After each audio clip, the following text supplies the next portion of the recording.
La politique d'Aristote, livre 4e, chapitre 11, sommaire. Suite. Des édifices consacrés au culte dans la République parfaite. Des repas communs des magistrats, des places publiques et des gymnases, de la police de la ville, la police des champs doit être organisée à peu près de la même façon. Les édifices consacrés aux cérémonies religieuses seront aussi splendides qu'ils doivent l'être et serviront à la fois au repas solennel des principaux magistrats et à l'accomplissement de tous les rites que la loi ou un oracle de la Pythie n'a pas rendus secrets.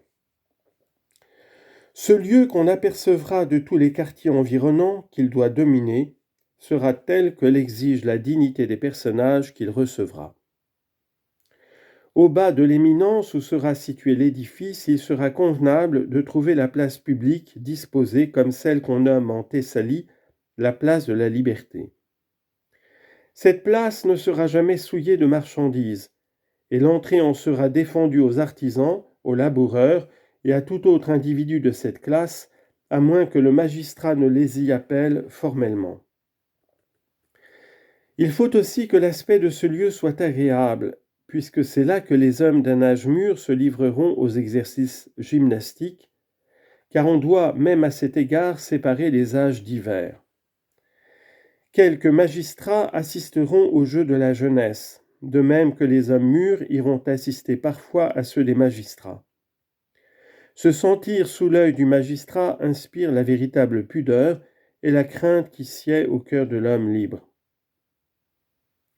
Loin de cette place et bien séparée d'elle sera celle qui est destinée au marché. Le lieu sera d'un facile accès à tous les transports venant de la mer ou de l'intérieur du pays. Puisque le corps des citoyens se partage en pontifes et en magistrats, il est convenable que les repas communs des pontifes aient lieu dans le voisinage des édifices consacrés. Quant aux magistrats chargés de prononcer sur les contrats, sur les actions criminelles et civiles, et sur toutes les affaires de ce genre, ou bien chargés de la surveillance des marchés et de ce qu'on nomme la police de la ville, le lieu de leur repas doit être situé près de la place publique et d'un quartier fréquenté. Le voisinage de la place du marché où se font toutes les transactions sera surtout convenable à cet effet. Quant à l'autre place dont nous avons parlé plus haut, elle doit jouir toujours d'un calme absolu. Celle-ci, au contraire, sera destinée à toutes les relations matérielles et indispensables.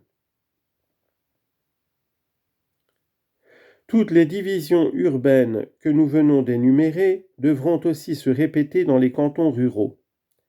Là, les magistrats, qu'on les appelle ou conservateurs des forêts ou inspecteurs des campagnes, auront aussi des corps de garde pour la surveillance et des repas communs.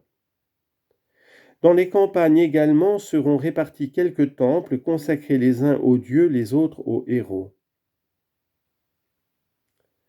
Il est du reste inutile de nous arrêter à des détails plus précis sur cet objet. Ce sont là des choses très faciles à imaginer, quoiqu'elles le soient beaucoup moins à mettre en pratique. Pour les dire, il suffit de se laisser aller à son désir. Mais il faut l'appui de la fortune pour les exécuter.